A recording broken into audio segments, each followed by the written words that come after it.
Cette chaîne est soutenue par Parkedge, la passion des jeux pour tous. Bonjour à tous, c'est le 6 juin et j'ai finalement reçu quelques colis aujourd'hui. Je pensais pas les avoir aujourd'hui, mais j'ai fini par en avoir deux. Donc j'ai reçu ce pack d'avant-première Final Fantasy qu'on va s'ouvrir tout de suite. Et puis je ferai une deuxième vidéo où je vous montrerai la case, l'ouverture de la case de l'Orcana, chapitre 8, le règne de Jafar. Mais pour l'instant, on va s'atteler à ouvrir ce pack d'avant-première de Final Fantasy. Alors Final Fantasy, je vous l'ai dit, je suis absolument pas fan du tout. Répondez à l'appel des cristaux. Mais je sais que vous êtes nombreux à être fans. Donc, y a pas de souci, il en faut pour tout le monde. Le seul truc que je regrette, c'est le coût, le prix en fait des produits liés à cette extension qui vient de sortir. Comme d'habitude, il y a un très joli artwork à l'intérieur. Donc ouais, c'est le coût. L'avant-première coûte presque le double du prix classique. Une boîte, une deck, une display, pardon, coûte un peu plus de 200 €, et je parle pas de la collector qui en est déjà à plus de 700 €. Le prix des cartes, c'est pareil, j'ai vu des sorties avec des cartes à 700 €, évaluées 700 €. Bref, c'est vraiment très très cher. Du coup, je vais faire la boîte d'AP, j'aurai ensuite un bundle et puis un kit d'avant-première aussi à vous montrer. Donc tout ça sera l'occasion de faire d'autres vidéos. Pour l'instant, on se lance sur l'avant-première. Alors, le joli dé violet avec le sigle Final Fantasy ici et le sigle Magic de l'autre côté. Il est sympa. 9, 4, toujours autant de chance. Bon, je me plains pas parce que si vous regardez régulièrement, pour ceux qui me suivent, si vous regardez mes ouvertures, que ce soit en AP ou en bundle, j'ai pas le droit de me plaindre, j'ai toujours au moins un gros hit. Donc comme d'habitude, on retrouve comment construire un deck d'avant-première. Si vous ne savez pas faire, comme ça vous permet de jouer tout de suite en construisant votre deck avec les cartes que nous allons trouver. Un petit séparateur bien moche de cartes dans le truc. Une petite carte promo d'avant-première, dans un booster. Alors voilà, ça c'est le type de booster qui me plaît bien. C'est du papier, ça se met direct poubelle recyclage, c'est très bien ça. Et puis donc on retrouve nos 2, 4, 6 boosters. Tiens, pourtant c'est marqué 7, 1, 2, 3, 4, 5, 6. Pourtant il me semblait bien que c'était 7 boosters. Ah non, je me trompe. Ouais, c'est bien 6. Je me trompe avec... oui, j'étais sur le kit d'avant-première que j'ai fait ce matin, d'Altered. Effectivement, eux, c'était 7. Là, c'est 6. Oui, je vois pas pourquoi j'en rajoute un. 6 plus la petite carte promo. On va se l'ouvrir tout de suite. La petite carte promo. Hop, on va tâcher de faire une vidéo pas trop longue.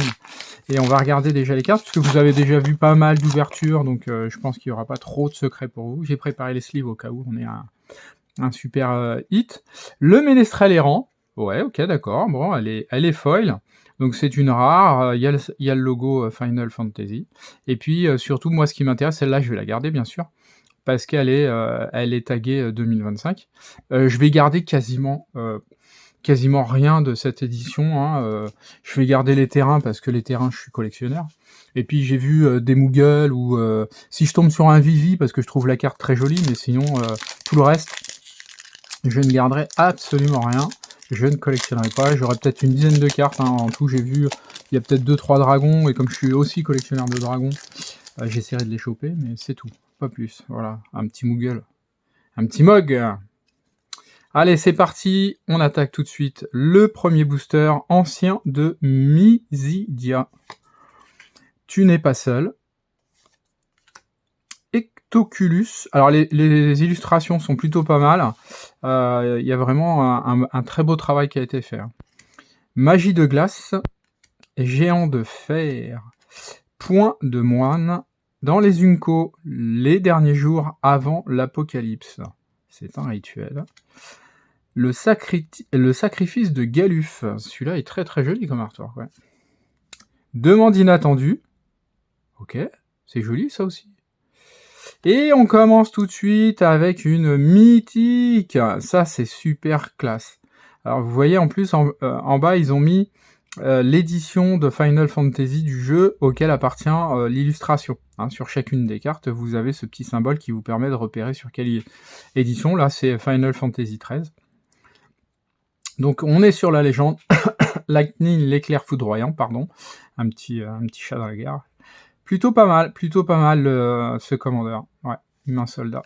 Et un Handwalker Brainstorm en Through the Hedge, ça s'appelle, hein, ce type d'artwork. On va la mettre là. Hop. Donc là, des comme ça, ouais, il y en a 2-3 que j'aimerais bien récupérer, des foules. Invocation de gros chocobo en foil. Il est trop marrant le chocobo en foil, le gros chocobo. Et puis un baron royal des aéronefs et un token héros Mog. Voilà, moi je garderai le côté Mog qui est très mignon. Voilà pour ce premier booster. Un très bon booster, j'ai envie de vous dire. Je les ai mises un peu hautes, du coup on les voit plus. C'est dommage. Là, c'est quand même mieux.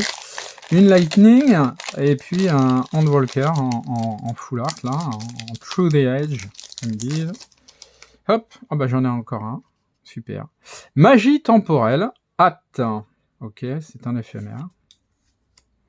Éclat de lumière, bouleversante révélation, Otyug de grand pulse, plante et bête, contact mortel.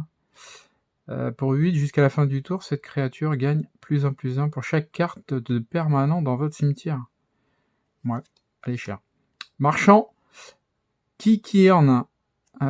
Comment on la regarde celle-là? Ah oui, c'est sa main. Ok, d'accord. Ah ouais, d'accord. Ok, d'accord. Ouais, je voyais pas trop l'artwork. Ouh, c'est joli ça. Infanterie Magitech. C'est très très joli. Giga des collines. Un Shantoto, magicienne de tous les excès. On est dans les Unco. Une nuage de ténèbres. Circuit de course de chocobo. Ah, on les voit, les chocobos. Et là, on sera encore avec une Unco. Le fragment de cristal qui se transforme en invocation Alexandre. Ok, plutôt pas mal. Et on sera sur une rare, le gant de Genji. Un gant de Genji, c'est un artefact, la créature équipée à double initiative. Plutôt pas mal. Et on sera sur une Unco, le lance de Chevalier Dragon. En foil, c'est une Unco, et en terrain, un Windurst, cœur de la Fédération Foil également. Et puis un token Hero Mog. Elle est très jolie aussi, hein, cette illustration là, avec les couleurs comme ça. C'est assez joli. Ouais. Pas mal. Bon, pas de mythique, hein, mais on va pas avoir une mythique dans chaque booster.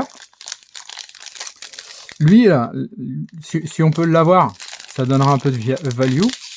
Si on l'a, tant mieux. Si on l'a pas, j'ai envie de vous dire, c'est pas très grave. C'est pas très grave. Alors, qu'est-ce qu'on a sur ce troisième? Un rayon du jugement. Allez, je vais les mettre comme ça. Un garde du palais des nains. C'est presque, il ressemble presque à un Vivi avec ses yeux. Un marchand Namazu. Un crapaud géant. C'est plus une langue là. Scorpion gardien. Ah, on dirait presque. Ah ouais, il me fait penser à Iron Man. À un moment donné, dans un des films là où il y a plein de robots, là. Ça me fait un peu penser à ça. Hôtel d'accueil de la ville. Magnifique aussi. Si vous entendez une mouche, c'est normal, elle me tourne autour depuis tout à l'heure. Lunatique Pandora. C'est pas un grésillement qui vient de votre ordinateur. Rencontre aléatoire, avec un espèce de tigre, panthère tigre, hein, qui est très joli. Oh, un Mog postier. Ah, ça c'est cool. Vraiment, c'est cool, ils sont trop mignons ces Mogs. Récupérateur Albeds. On est toujours sur les Unco. Et puis un Northros poulpe pénible. Ouais, il est pénible, il est gros, il est moche. Et on sera sur une rare derrière. Le Matoya, ancêtre archonte, humain psychagogue. À chaque fois que vous appliquez regard ou que vous surveillez, piochez une carte. Ok, pas mal. Et une commune foil. Oh, le bonbon brûlant. Très joli aussi. Celui-là, je vais le garder aussi. Hein. Celui-là, je vais le garder clairement. Elle est trop belle pour être expédiée. Une forêt full art. Et puis un token héros trésor. Un petit booster classique, somme toute. Pas de folie. Hop. Allez, on continue. Ouais, Magic Final Fantasy, ouais, je suis pas hyper fan quand même, hein. Vraiment pas. Hein. Sabre de mage rouge, même si j'avoue qu'il y a des très belles cartes. Auralite blanche, allez, je parle uniquement en termes de collection, hein, bien sûr. Renfort de Shinra, pour l'intérêt du jeu, après, voilà, vous savez mieux que moi. Archéosaure de Balamb, il y a beaucoup de très bonnes cartes. Wyvern du Chevalier Dragon. Clairement, celle-là, je disais tout à l'heure, j'ai 2-3 dragons que je voudrais. Celle-là, on faisait partie, j'avais vu qu'il y avait un dragon bleu. Donc celle-là ira dans mon catalogue. Harryman, un œil horreur. Il fait presque pas peur, comme il est jaune, on prend presque un mignon. Blitzball, l'artefact. Sympa. Dans les Unco, Jidan, voleur des Tantalas. Elle est marrante cette carte. Transcendance de Tifa, en Unco toujours. Adalbert Stenner, le capitaine des Brutos. Et on aura une rare encore derrière. Ouh, une rare cette fois-ci en full art. Noctis, le prince du Lucie. Il est de la 15e édition. Kato Ayaka, le dessinateur. Voilà, avec une épée un petit peu particulière. C'est une rare. Oh, alors là, par contre, magnifique. La princesse Sarah, l'Azusa Lost But Seeking. Elle est super belle. Magnifique. Voilà. Ça, c'est vraiment une très belle carte. Voilà, typiquement, ça, c'est vraiment les cartes que j'avais vues et qui vont aller direct dans mon classeur. Couteau de voleur en Unco Foil, et on finira sur une ruine de la ville de Gaunes avec une illustration, j'avais pas fait attention qu'il me restait une carte, Genova, calamité antique. Ok. Ouais, très. La princesse Sarah, là, je sais pas ce que ça vaut en termes de value, mais en termes de dessin, elle me plaît beaucoup. Elle me plaît vraiment beaucoup, cette carte. Pour moi, ça équivaut à une mythique. C'est pour ça qu'elle est là, d'ailleurs. Magie de foudre. Un bâton de mage blanc. Une traîtrise de Vayne. Auroch spécial. Il y a beaucoup de couleurs sur cet artwork, qui est très joli. Flambeau de glace. Urne magique. Avec le génie, on va dire ça comme ça, qui sort de l'urne. Ramène instantané. Ça, c'est super original quand même. Je m'attendais. Ah si, je l'avais vu. Oui, si, c'est vrai. Maintenant que, oui, je l'avais vu, le mangeur de pâtes. C'est vrai. Dans les Unco, on a un peinture de Relm. C'est un gros dinosaure quand même. Empoisonnement des eaux. Ok. Quête annexe, jouer au Blitzball. Ok, c'est une quête annexe, c'est sympa. Et on a derrière un World Champion arme des 7 astres. Et on sera sur une Unco derrière. L'empereur de Palmessia, c'est une créature légendaire qui se transforme en Seigneur des Enfers. Ouh, un Seigneur des Enfers. Démon et noble et sorcier. Très joli. Très belle carte. Et on sera sur une rare verte. La Renaissance éorzienne. Pardon. Les autres permanents que vous contrôlez ont ajouté un mana de la couleur de votre choix. Ah, c'est pas mal. C'est un peu cher, mais c'est pas mal. Une commune... Ah bah, le sabre de mage rouge. Une commune foil.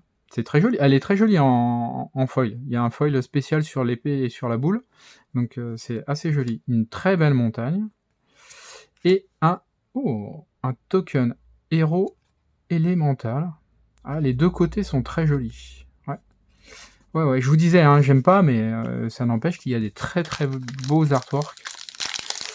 Et puis il y a 2-3 cartes que j'avais lues quand même, 2-3, un peu plus, mais j'ai lu les synergies de certaines cartes, ça me semblait vraiment intéressant. Il y a vraiment des choses sympas à faire. Invocation Ifrit, c'est une saga et démon. Hop. L'artwork aussi, il est pas mal, mais il est un peu petit. Un Mog Céleste, encore un Mog, sympa. Ça m'en fait un autre. Intervention de Sephiroth. Sephiroth, si on pouvait l'avoir, par exemple, ça serait un hit, je serais pas mécontent. Communion avec les castors. Ils sont mignons, les castors. Ils ressemblent pas trop à des castors, mais c'est marrant. Souvenir de Laguna. Ah, le rire démentiel. Il est trop... Alors, cet artwork est il est vraiment exceptionnel. Beaucoup de détails malgré tout. Le côté... C'est petit, mais il y a énormément de détails. C'est très coloré. Et alors, le clown, c'est vraiment trop fort. Ouais, j'adore. Je trouve vraiment très très beau. Un village de la croisée. Un terrain. On arrive sur les Unco.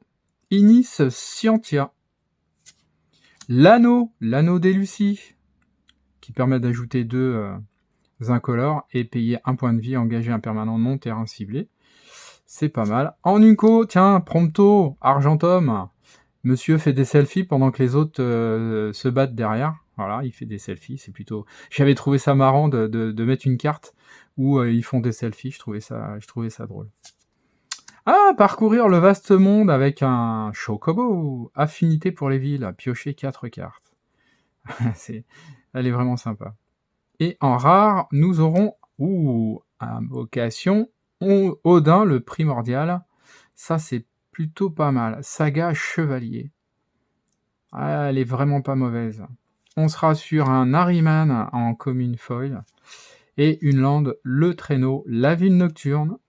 Avec un token héros oiseau, un petit oiseau jaune. Et ben voilà, une sortie elle est plutôt pas mal cette sortie, encore une fois. On a eu une mythique, une Through the Age, et puis surtout la princesse Sarah. C'est pas mal. Et puis quelques bonnes cartes rares Unco, quelques communes aussi qui peuvent valoir le coup. Donc voilà, je suis plutôt satisfait de cette ouverture. Encore une fois, je vous remercie de me suivre. N'hésitez pas à mettre un petit pouce, un commentaire. Abonnez-vous, ça fait toujours plaisir et puis ça permet à la chaîne de survivre et de remonter. Et merci encore une fois. Je vous dis à très vite pour la prochaine ouverture. On sera certainement sur du Lorcana. À très vite, portez-vous bien et passez une bonne journée.